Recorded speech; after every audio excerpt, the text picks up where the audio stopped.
देंगे तो लोगों को लगेगा जो परिवार को टारगेट कर रहा है। हम कम से कम एक बीवी पे तो रहता रहे।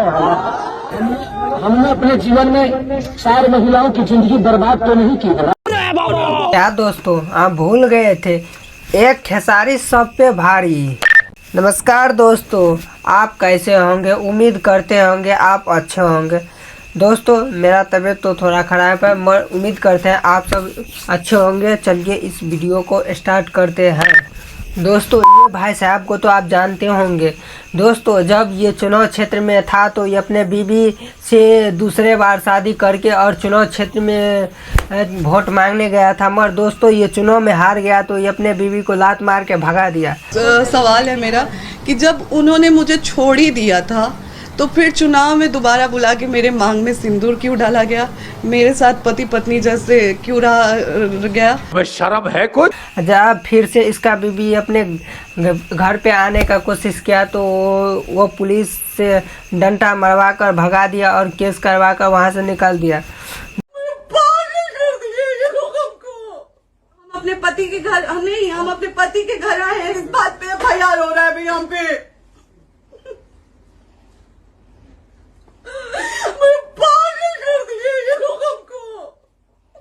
अरे साला तुम लोग पागल है क्या? दोस्तों, ये अपने तो ऐसे है मगर दूसरे को कहते हैं एक पानी पर रहना चाहिए।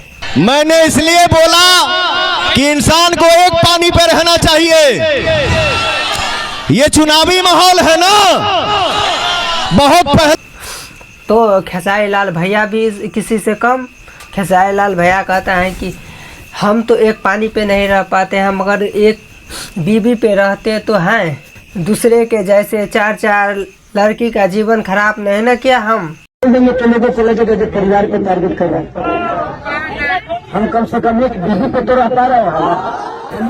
हमने अपने जीवन में 4 महिलाओं की जिंदगी बर्बाद तो नहीं की है। दोस्तों, अभी चुनाव का मैदान चल रहा है जिसमें अभी खेसारी लाल यादव अकेले आरजेडी की तरफ से उम्मीदवार खड़ा है और बीजेपी के तरफ से मनोज तिवारी, रवि किशन और निरहुआ और पवन सिंह, ये चारों आदमी, और आरजेडी के तरफ से खेसारी लाल यादव अकेले उम्मीदवार में अभी खड़ा है। जो अभी टक्कर चलता है, विपक्षी पार्टी वो बोलता है और विपक्षी पार्टी ये उसको बोलता है। इसी के अभी बातचीत हो रहा है, मुंह बोली झगड़ा भी बहुत चल रहा है। दोस्तों, इसी बारे में हम आपको बताने वाले हैं कि ये भाई क्या बोले पावर स्टार पवन सिंह। दोस्तों, ये भाई बोलता है खेसारी लाल यादव के ऊपर हमें किसी ने नहीं बनाया। कभी बोलता है हमें निरहुआ ने बनाया, कभी बोलता है मुझे पावर स्टार पवन सिंह ने बनाया, कभी कुछ बोलता है। ये बोलता है एक पानी पे रहने का कोशिश तो करो। आप सुन सकते हैं, देखिए ये भाई यही बोली निकल रहा है कि हमको किसी ने नहीं बनाया है, और कभी बोलता है कि हमको दिनेश लाल यादव निरहुआ ने बनाया है, कभी बोलता है कि हमको पावर स्टार पवन भैया ने बनाया है। तो बाबू भाई, किसी भी इंसान को एक पानी पे रहना चाहिए। कभी शिकायत, कभी बड़ाई, कभी अन्न, कभी मरनी, ये क्या है? किसी के साथ रहो तो दिल से रहो, दिमाग से नहीं। क्या है भैया? बस इतना काफी, ऐसे ज्यादा मैं नहीं बोलूंगा। फिर से अपना खेसारी लाल भैया किसी से कम है, फिर से वो ट्रोल करने लगा। सुन सकते हैं आप क्या बोलता है फिर से खेसारी लाल भैया। बधाई दिया है, मेरी तरफ से भी शुभकामनाएं उनको। वो बड़े भाई हैं और मैं टिप्पणी किसी पर्सनल विचारधारा में नहीं करता हूं। अगर मैंने उनके बारे में कुछ मैं बोलता भी हूं तो उसमें मेरा कोई फायदा नहीं है। अगर वो एक हो जाए दोनों मियाँ बीवी तो उसमें मेरा फायदा है कि उनका फायदा है। एक व्यक्तिगत इंसान होने के नाते अगर कोई मेरे से सवाल पूछता है तो मैं जवाब देता हूं। तो सवाल आखिर पैदा कौन करता है? वही पैदा करते हैं। और मेरा उनसे व्यक्तिगत, अभी तो उन्होंने तत्काल ही बोला है कि मैं एक पानी पे नहीं रहता। कभी मैं बोलता हूं कि पवन भैया के कारण मैं यहाँ पे हूं, दिनेश भैया के कारण मैं यहाँ पे हूं। तो भाई, गाया तो मैं था, नाचा तो मैं था, राइटर तो मेरा था, हर चीज तो मैंने की थी। उनके कारण अगर मैं आपको आदर्श बना लिया तो इसका मतलब ये थोड़ी है कि आप मेरे कर्मदाता हो गए और भगवान हो गए। आप बड़े भाई हैं, बट हर आदमी यहाँ पे अपने कर्मों से बड़ा होता है। बट ठीक है, मैं पर्सनल टिप्पणी नहीं करता। वो बोलते हैं कि मैं एक पानी पे नहीं रहता हूँ, तो इसका क्या जवाब दूं? तो मैं भी उनको बोला कि भाई आप बोलते हैं कि मैं एक पानी पे नहीं रहता हूँ, लेकिन कम से कम एक बीवी के साथ तो रहता हूँ। इतना तो है कि मैं अपने रिश्तों को बहुत अहमियत देता हूँ, और मेरा रिश्ता मेरे लिए बहुत मायने रखता है। मेरा रिश्ता मेरे लिए बहुत मायने रखता है, चाहे वो छोटे भाई का हो, या मेरे परिवार का हो, या मेरे लोगों का है। अगर भगवान ने मुझे मनुष्य के रूप में भेजा है, तो एक जिम्मेदारी भी दी है, चाहे वो माँ का रिश्ता हो, पिता का रिश्ता हो, भाई का रिश्ता हो, बीवी का हो, या समाज का हो। तो मुझे हर आदमी का सम्मान करना है, और मैं सम्मान के साथ अपने कद और पद को बड़ा करना चाहता हूँ, ताकि मुझे सम्मान भी मिले और मैं लोगों को सम्मान भी दूं। चलिए अब बात करते हैं यदुमुल्ला बोलने वाले आदमी पर। राम मंदिर के विरोध में बात करने वाला यादव हो ही नहीं सकता है, वो यादव मुल्ला हो चुका है। दोस्तों ये भाई साहब को तो आप जानते होंगे, जानते हैं ना दोस्तों। ये अपने बारे में तो कुछ नहीं बोला, मर चल गया यदुमुल्ला शब्द का उपयोग करने।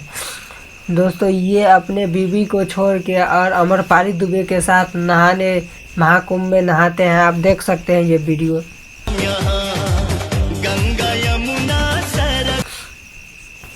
दोस्तों ये अपने बारे में तो कुछ नहीं, राम भक्त बताने लगा। दोस्तों देख सकते हैं अपना बीवी को छोड़ के दूसरे के साथ नहा रहा है महाकुंभ मेला में। आज चलिए दोस्तों और बात बताते हैं इसके बारे में। दोस्तों आप संत बाबा के मुंह से सुन सकते हैं ये क्या बोलता है ये बाबा इसके बारे में, यदुमुल्ला बोलने वाले आदमी के बारे में। तो निरहुआ बताएं कि गुरुदेव हमसे कह रहे कि आम्रपाली के साथ आए रहे, आप पूछो उनसे कि तुम्हार बहन है, तो कहें नहीं अर्धांगिनी है। अब इंटरव्यू में कहत रहे कि हमार कुछ नहीं है, वे खाली हमार सहेली है,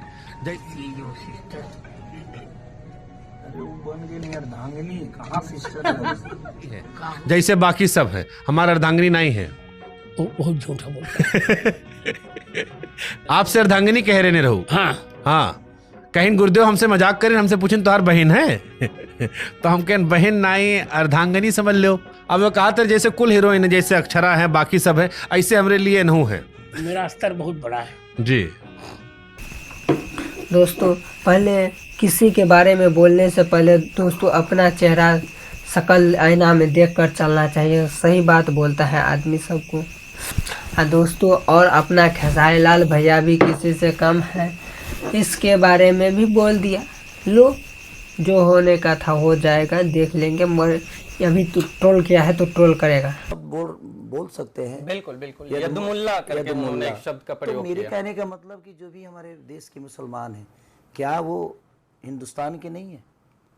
मुल्ला शब्द माने कितनी आपत्तिजनक आप बात बोल रहे हैं। इसका मतलब आप उसको नींद भावना से देखते हैं ना, गंदे भावना से देख रहे हैं, तभी तो उस शब्द का उच्चारण कर रहे हैं आप जी। अब इस शब्द का मतलब तो मुझे पता नहीं, लेकिन आपने अगर कटाक्ष किया है तो आपने कम्प्लीटली मुझे मुसलमान बना दिया। मैं हिंदू भी हूँ, मैं मुसलमान भी हूँ, मैं हिंदुस्तान में रहता हूँ। हिंदुस्तान में रहने वाले चाहे वो हिंदू हो या मुसलमान हो, सिख हो या ईसाई हो, हम सब एक होके हमेशा से रहे। ऐसा नहीं कि हमारे गांव में मुस्लिम भाई लोग नहीं है जी। हम तो कभी नहीं लड़े, इसी तरह हमें सरकार लड़ा दी। हम तो कभी झगड़ा नहीं, उनके ईद में भी जाते हैं, वो हमारे छठ में भी आते हैं, वो भी हमारे होली में आते हैं, वो भी हमारे दीपावली में आते हैं। उनके हम मुहर्रम में हिस्सा लेते थे, पहले गदगा भांजते थे हम लोग जी। तो बात वहाँ है ना कि धर्म के नाम पे, मंदिर मस्जिद के नाम पे जो वोट लेते हैं, लोगों को लड़ाते हैं, मुझे उनसे प्रॉब्लम है, मुझे किसी इंसान से प्रॉब्लम नहीं है। सारे मेरे बड़े भाई हैं। क्योंकि दोस्तों ये वीडियो एते तक अहाँ का वीडियो अच्छा लगल है तो लाइक शेयर सब्सक्राइब कर देवे। फेसबुक देखते हेबे तो फॉलो कर देवे, आ लाइक शेयर सब्सक्राइब कर देवे। दोस्तों बहुत मेहनत लगे छे, अभी देखे सर्दी जुकाम मर तब अहाँ सब लोग कंटेंट हम पहुँचावे के कोशिश करै छू। दोस्तों ये वीडियो एते तक खत्म करै छू।